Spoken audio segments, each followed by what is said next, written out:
Tables and seats are now on sale for the biggest night in the digital video calendar, the Telecast Digital Video Awards. We're celebrating excellence in the only awards ceremony created especially for the social video industry, with over 100 channels, shows and series shortlisted across 27 categories. It all takes place on the evening of 5th of June during South by Southwest London Week at the luxurious Londoner Hotel in Leicester Square. The guest list reads like the who's who in the next generation of entertainment. So book your table, half table or seat now and join the talent and executives shaping the content industry of tomorrow. Just visit digitalvideoawards.co.uk to secure your place now. The Telecast Digital Video Awards, the biggest night in the digital video calendar. We'll see you there.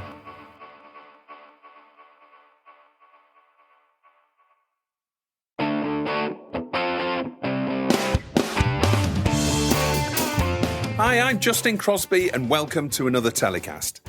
This week we're in Edinburgh for the TV Festival, where the movers and shakers of the TV industry come together every year to debate the key issues of the moment. My guests are two senior UK TV producers from the worlds of scripted and unscripted entertainment. First up, we have Quay Street Productions' Nicola Shindler OBE, a renowned TV producer and 11-time BAFTA winner, known for her work on acclaimed series like Happy Valley and Last Tango in Halifax. And then I chat with co-founder of Curve Media, Camilla Lewis. Camilla's a prominent TV producer with a reputation for creating high-quality, factual and documentary content, including Our Dementia Choir with Vicky McClure, Salvage Hunters, and the forthcoming potential mega-format Chess Masters.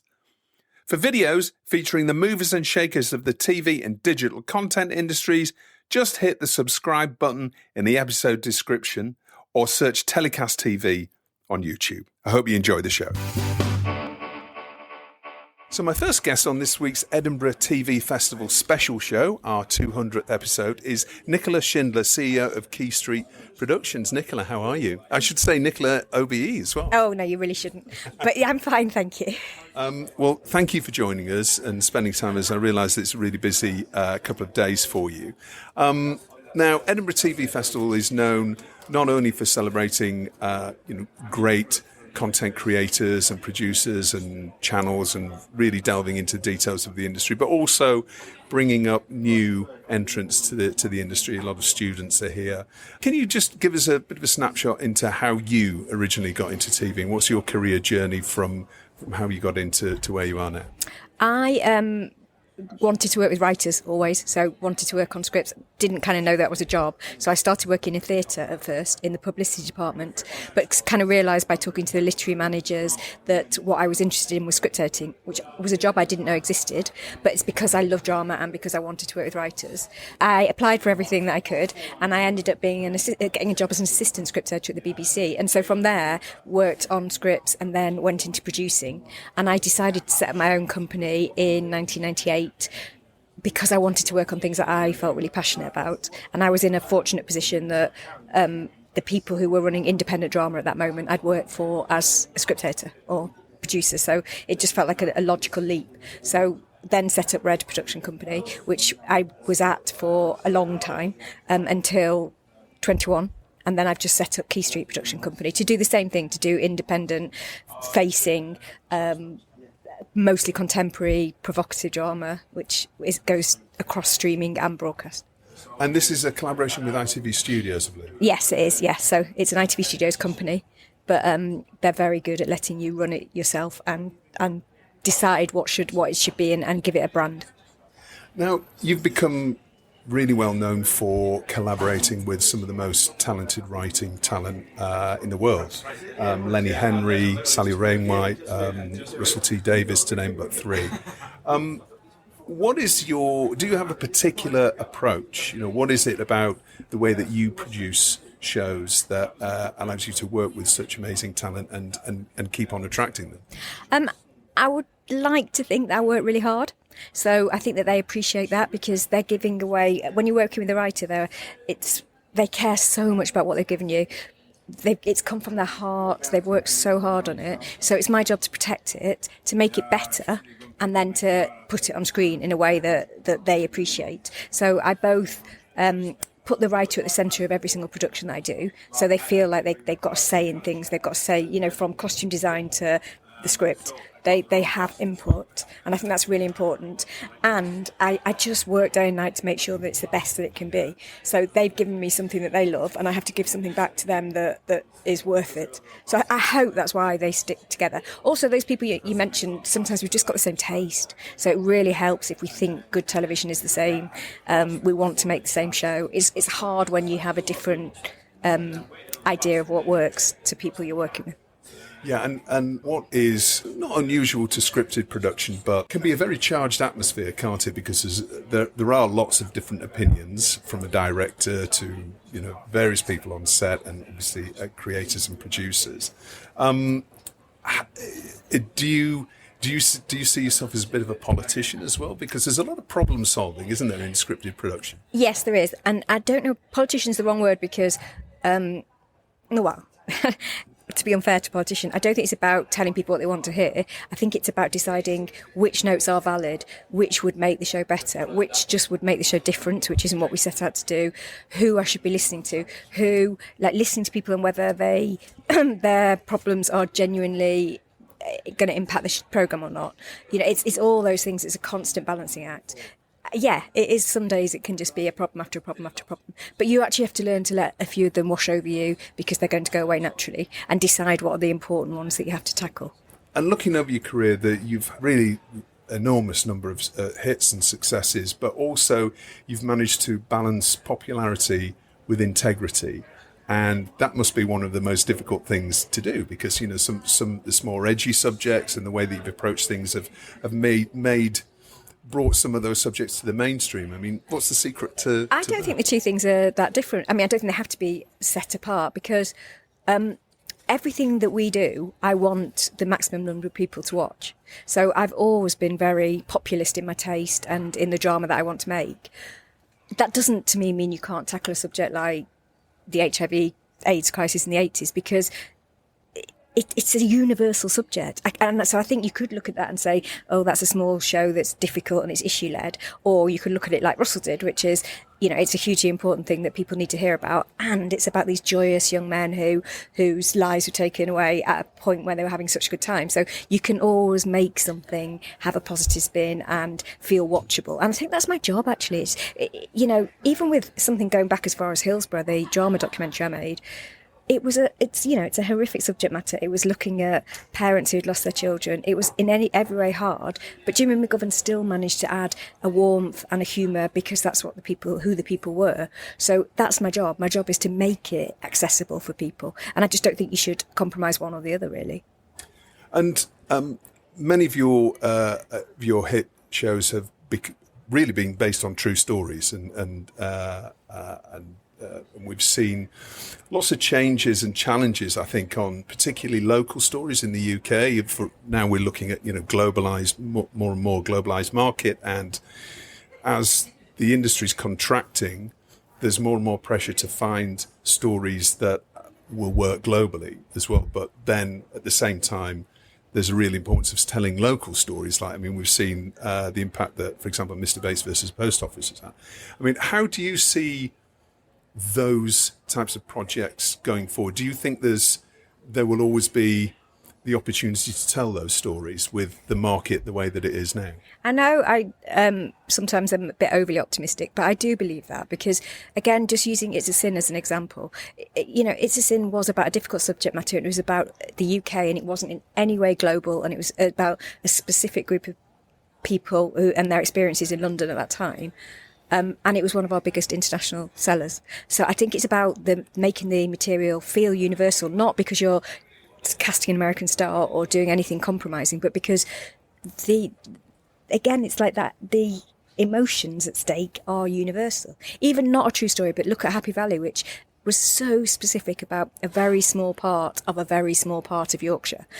and we made no concessions to trying to make that global, and that sold absolutely everywhere, and then went on to sell more and more. So, but I think that's because there was a truth at the centre of it, and that truth was local to that part of Yorkshire, but still people in, I don't know Buenos Aires, but could relate to the idea that that's a working mother who'd lost a daughter, who was trying to look after her grandson. Those themes are universal. Universal human stories, Yeah. And now you were on a panel earlier on looking at the future of TV. Can you give us one or two key takeaways that you took from that session? Did you take any? Yeah, loads. I thought the man who worked with YouTube, Jordan. Jordan. Yeah, I thought he was just fascinating, and he was just so straightforwardly kept telling us people aren't going to come back to television in a way that you do have to listen to someone like that. I think that's fascinating.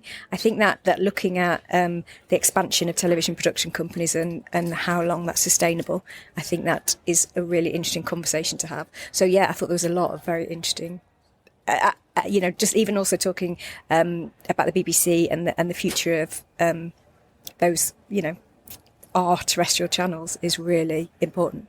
And does the digital first environment, I mean, obviously you're right at the other end of the scale when it comes to high budget scripted shows.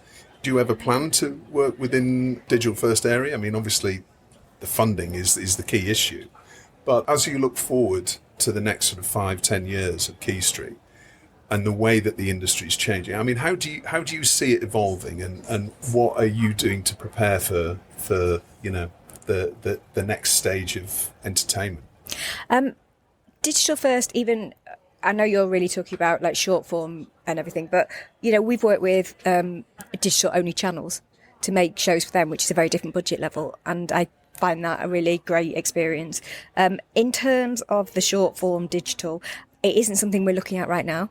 It might be something that we start looking at in the coming up in the next few years. I think we are primarily storytellers and makers of drama. It doesn't have to be high end, it doesn't have to be big budget. That's also what I was trying to say this morning, which is I think there should be more place for lower budget dramas, and then I think we'd get more of a diversity again. But in terms of that element of the future, it isn't something that I've done a lot of work on. Well, and looking to this next generation who are coming predominantly from a digital background, whether they be creators or producers and creators, and we're seeing a lot of the students here at Edinburgh making their first steps in the industry. I mean, what would be your advice to them as they make their first steps into the industry? I think to be very truthful to what they're passionate about. So if it's documentaries, then to look at why and what truths they want to tell and who they want to put on screen. If it's scripted, then it's about really committing to stories and storytelling. And are you a writer? Are you a director? Are you a producer? It's about finding out what you want to do and then really committing to that, rather than just wanting to enter television, which I think I think that's a really hard thing to try and do. It's a shrinking industry as well, isn't it? Yeah. So it's a kind of I think perhaps people who are really committed to a real specialism will still succeed. But that's what I feel. Yeah. I think you have to commit and you have to know what you want to do. And as we look forward as well for Quay Street, anything you can tell us about the future, any developments? I'm sure there's lots of things you're working on that you can't. I can't tell you. Yeah. No, we've got loads of great development. We've got a brilliant development team. They're all really great.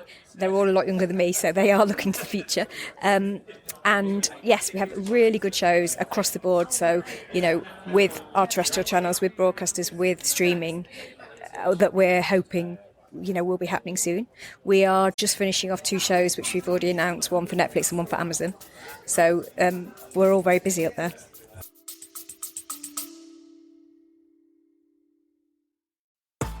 Want to get ahead in digital first content?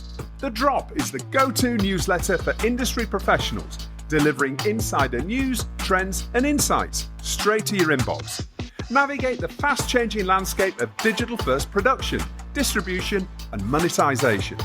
Sign up now for free at dropmedia.co.uk and stay informed with The Drop.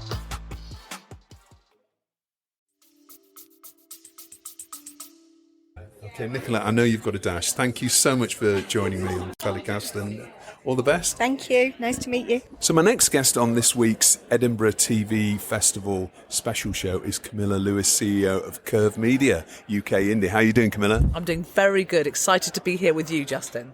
Well, it's fantastic that finally we get to meet in person, because our last show was, it was a couple of years ago, it must have been. Was that during lockdown? I think it probably was, wasn't it? The whole thing's a blur, but I know that I had fond memories of it, Justin. Otherwise I wouldn't be sitting on the sofa now. So here I am with you. Brilliant. Well, great to have you return onto the show. Now, lots of talking points about Edinburgh TV Festival. It's always a place for debating, for a lot of the channels sharing what's going on. And we all know it's been a tough year. Tough couple of years really for the TV industry when it comes to all the business models changing. Starting with the first session, give us your sort of takeouts and give us our listeners a bit of a flavour of the discussions that are happening at Edinburgh this year. Well, it's kind of interesting reading the room, isn't it? Because obviously you have to have a certain amount of money to be able to be here in the first place, unless you're one of the young people who've come in on a kind of like a talent pass, so to speak. You know, it's quite difficult because you don't get a cross-section of the industry, but yet you're talking about a cross-section of the industry. I mean, we're really talking about people who can't afford to be here a lot of the time, because most indies can't afford the very expensive hundreds and thousands of pounds it costs to stay. It's so the normal pass price is about £1,500, isn't it, I think, and then staying in accommodation and looking the part and being up for it and looking like, and also having the right attitude. I mean, you kind of have to be here and you have to be on call, ready to bump into any commissioner at any moment and be upbeat and positive and look and feel like that. Now that's quite hard if you've had a year or so of awful, not getting any commissions, having to fire people, things feeling miserable, low profit. I mean, and all of us to some degree have had bits of that happen anyway. Yeah, and then spend £4,000 because it's actually more expensive than going to MIPCOM. Exactly. So £4,000 to get I think it is worth it for me, and I think it has proved to be a very important part of my career. I've been coming for I daren't say, but quite a lot of years is all I'd say. And obviously it's got its ephemeral nature, and people do look over your shoulder to see who else is coming up, and the sessions sometimes can feel a bit anodyne, and you can feel that the channels are under strong PR representation of what they will and won't say, and you kind of know what they're going to say before they say it often.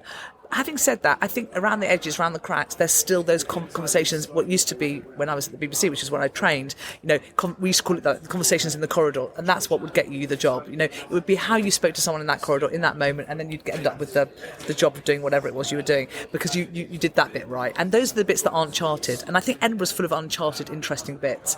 And so for me, the sessions themselves, I mean, they're always a mixed bag. There's some really exciting and good ones, and some that I feel really, passionately thrilled that we've done. I thought the opening session was excellent. I thought the McTaggart was brilliant. I think James Graham's a lovely, lovely man. I was slightly worried about him doing it, thinking, will he carry the gravitas? But because of what he spoke about and how he spoke from the heart, I think it really spoke to the audience. And I think people felt there was he's a very humble man, and he's a delightful and an exceptional talent. So I think people really related to that. And I think it did continue an important conversation. We need more firebrands going on in the industry. So I don't know yet if I felt that there's been a bomb thrown and someone's gone, get rid of the BBC, what does that look like? Or something that feels shocking. I mean, I was having that conversation, I spoke to Charlotte Moore yesterday about it, and saying that I think that's what we need in an industry where we need to be just like call to arms. And I think at the moment we all feel a bit scattered. I think the pandemic plus the cost of living crisis has been a clusterfuck of making us feel separate, and that we're not in a community, an industry that is a communal industry, and you have to work very hard to make that community work. I mean, I do a lot of making it work because that's one of my skills. I can bring people together, and I'll do the party or have the breakfast or do something that brings people together so we feel like something's happening. But I'm one indie, and actually really we need the broadcasters to step up and recognise that there was the days when Channel 4 reception or BBC reception or Netflix reception was an exciting buzz place where you'd bump into loads of other producers and you'd be kind of like having good conversations, and that would be very creative. Because going back to Edinburgh, sorry I digress, but you'd ask me about Edinburgh, those are the bits that are really, that money can't buy. The conversations I've had with people in passing, a comment, sometimes it might feel like a bit bitchy gossip, but often there is a bit of content there too that's worth it.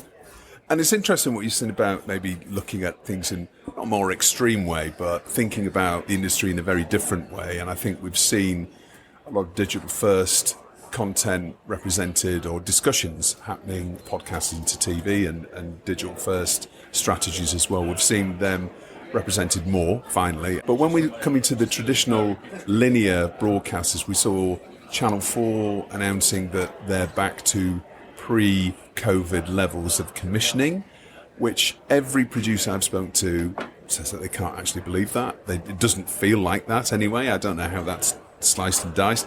ICV saying it's not due to lack of money that they're not commissioning. How do you see it? What conversations are you having, around those two broadcasters in particular and the business that they're doing? Well, I mean, definitely Channel 4 feels more buoyant than it did, say, 6 months ago. I think in the last few months there's been a definite feeling that the commissioners have felt much more upbeat. It can't all be lies, damn lies and statistics or whatever that quote is. Some of it has to have some substance to it. And it feels like ideas that we've talked are progressing a bit further in a way that was different for Channel 4. So it does feel better at Channel 4. They are certainly greenlighting stuff.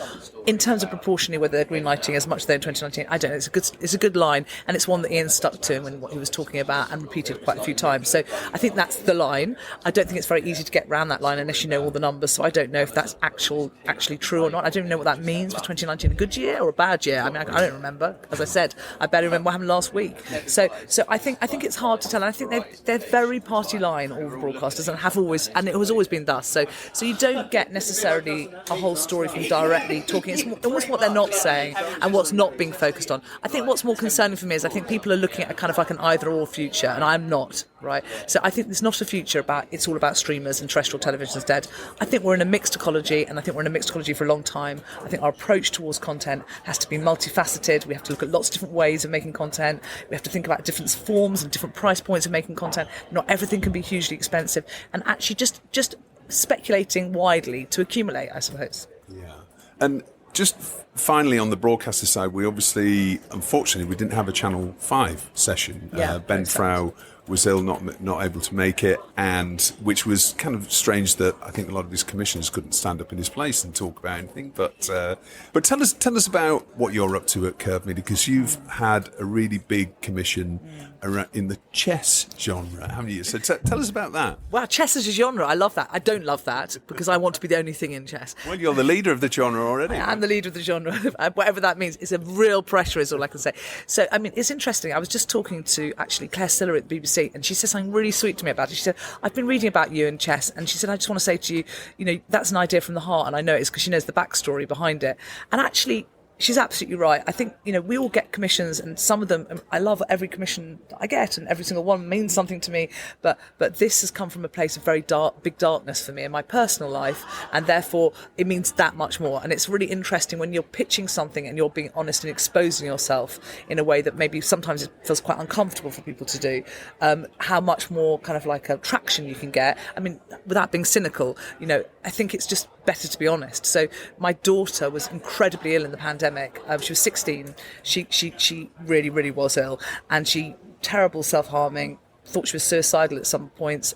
Psychiatry involved, local CAMS. It was awful. 2 years of not going to school, and it was very, very, very tough to handle as a parent.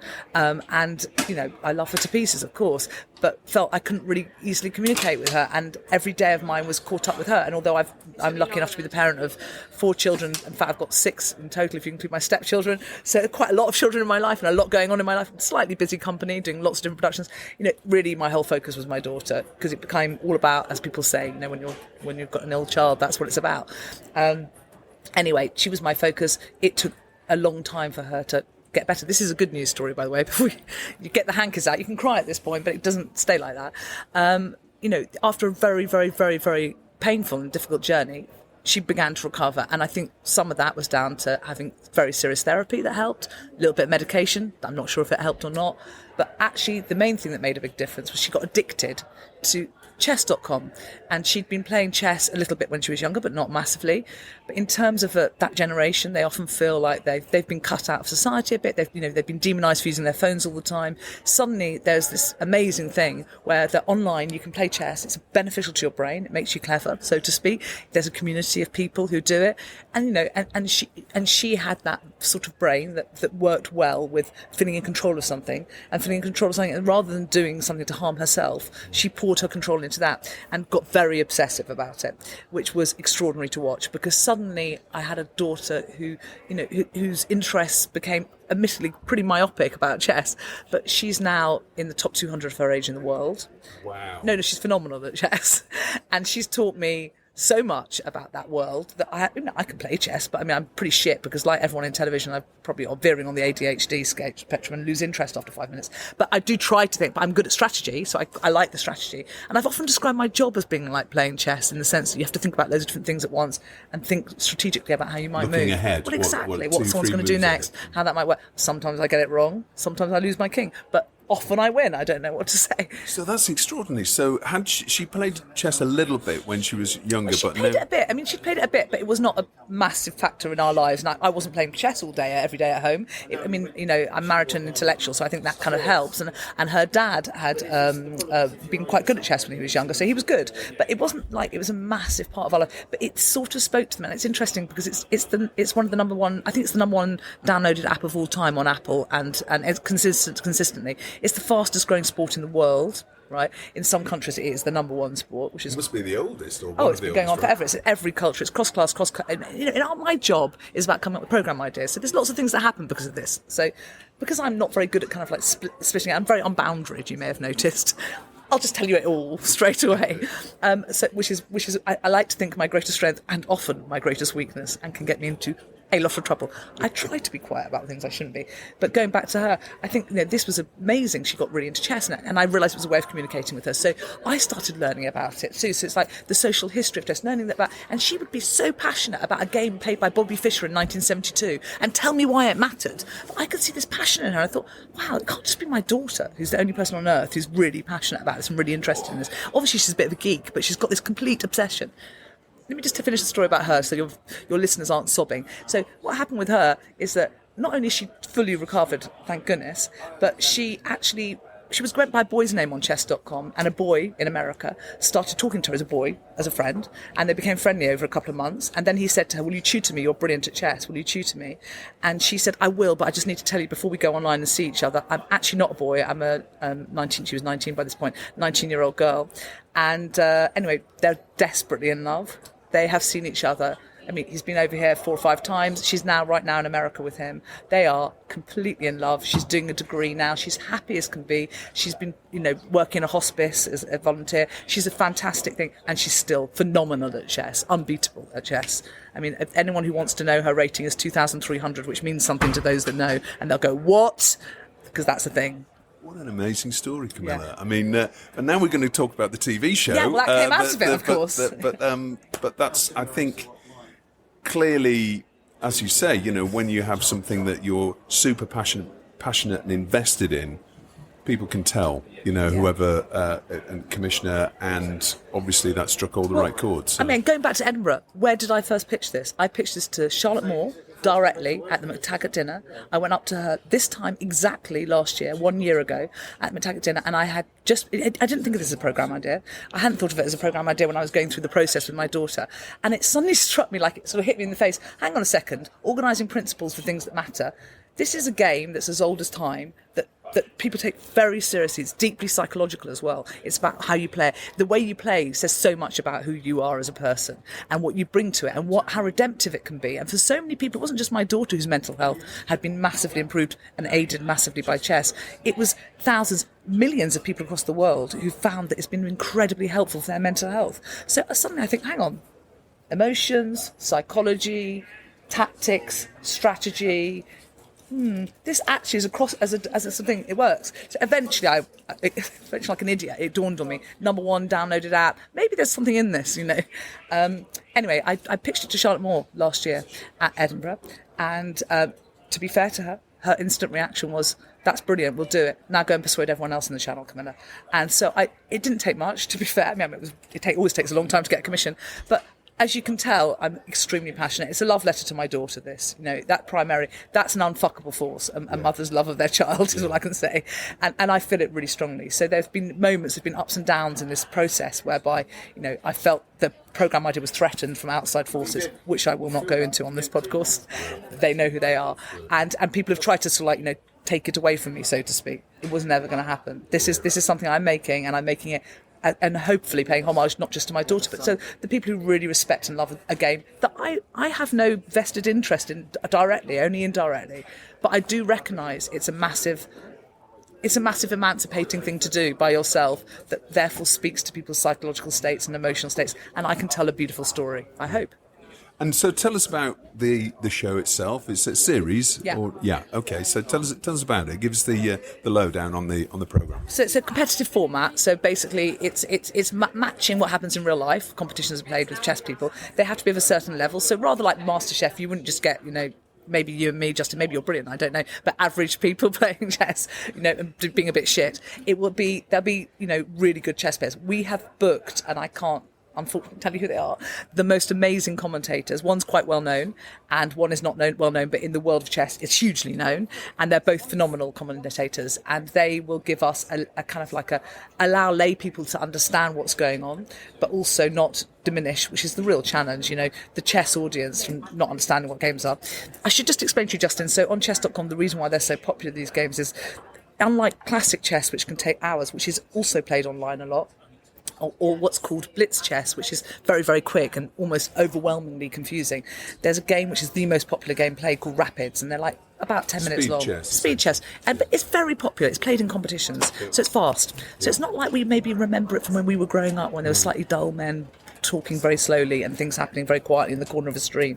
This is much more of a dynamic game, and as I said, the psychology is absolutely at the heart of it. So learning from traitors and how important psychology can be to fold, and we're not folding into a format pretending it's there. The game's there.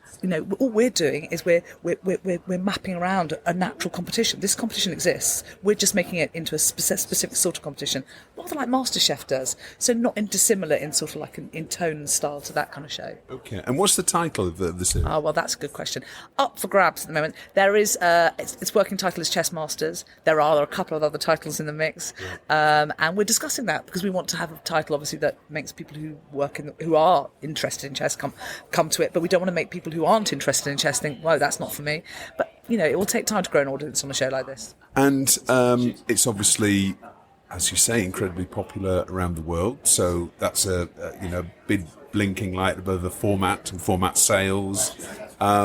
How are you approaching that? Have you got a distribution partner in place yet? So that's been, in fact, you're asking just the right question, because anyone who works in telly knows that's kind of like the kind of golden goose that we're all looking for. Look, we've been working. We're really lucky. We're agnostic when it comes to distribution partners. We work with everyone. We like everyone. We don't have an opinion. Different folks for different strokes, And so we've got 16 different distribution partners for different things. However, on this, we went to market, and I went and spoke to all the key people. I have to say everyone wanted it, and there was a competition, and it didn't come down to just who could pay the most, because there were people who would pay more than what we ended up with. We ended up with Nick Smith at All 3 Media, because he is, I just really respected his approach towards what I was telling him, talking about this thing I love, and I needed to sit opposite someone who said I love it too. And although there are many people I respect in the world of distribution who are very keen to get this format because they could see the global potential in it, and already there are lots of pre-sales and blah blah blah, but what he did was he loved it. And actually, in a babyish way, because I'm a bit of a baby, Justin, and I like people who like me. I don't know, it's a bit simple with me, really. If you're nice to me, I like you. It's that easy. He before I saw him, our kind of like our distribution kind of like coordinator, brilliant, Jimmy Humphreys, said, "Oh, Nick doesn't like any formats. Nick's unlikely to go for it. You're very unlikely to have all 3 in the run." So I was like, "Okay, but we'll go and see them anyway," because they're one of the big boys, stroke girls. And I love Jane Turton and Sarah Gator as well. There is that too.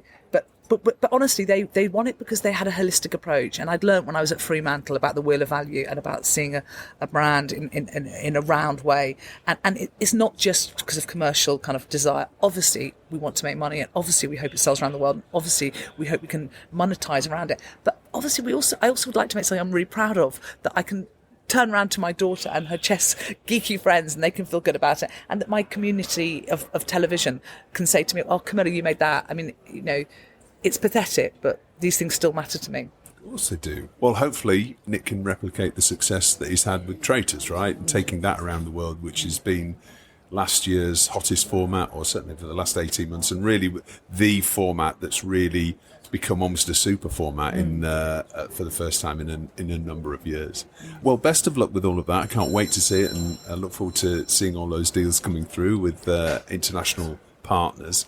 So as we leave Edinburgh, looking forward to the rest of the year and into the next year, how are you at Curve Media approaching this market now? You said that there's obviously lots of different types of content being discussed and lots of different mediums being discussed, lots of different formats. Where are you focusing your efforts over the next 12 months? I think it's a fragmented market. People haven't talked enough about that, and I respect the fragmented market. In fact, I thrive in a fragmented market. When we first set up Curve, we were mocked by certain people who were quite snobby, and they went, oh, I don't understand what kind of programs you make. What kind of programs do you make? Are you a film maker? What kind of programs do you make? And I was like, well, I've made documentaries, I've won BAFTAs, I've won RTS and those, but I love making daytime shows massively. I bloody love them. And because we've always worked across the market, I love specialist factual.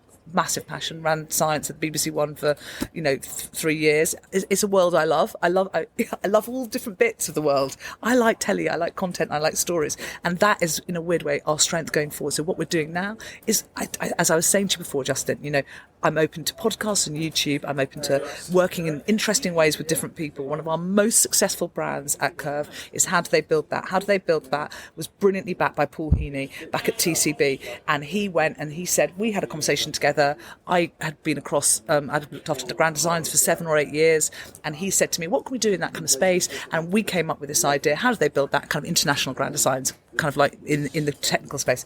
He brilliantly went and got all different sorts of pre-sale funding on it. No commissioner at all was attached to that programme. However, Series 1 was like that. Series 2, it'd been shown on Smithsonian. It rated through the roof. It was the highest rated show on that channel, right? So Paramount Plus this year, who've commissioned nothing, commissioned 2 unscripted shows. This is Series 3 and Series 4 now we're talking about. Right, it's now with Jay Ellis, who's a Hollywood star, who's a fantastic, he was in Top Gun. It's a huge show. It's a huge budget. It's gone from being that to this. I mean, that's small to big, by the way, for those that can't see my fingers. But what it's taught me as a program maker is don't be snobby. Speculate to accumulate.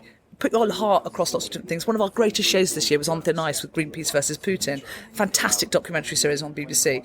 I'm really proud of it. It's amazing. It's wonderful. I can tell you now, it will make us absolutely no money. I mean, you've got to just play in different ways and different way for different folks, and you've also got to just follow the story and go with what you're interested in and what you believe in, and not just look for the money, but don't go in one stream, because that's a disaster. So I am going to be speculating widely across the industry in lots of different ways.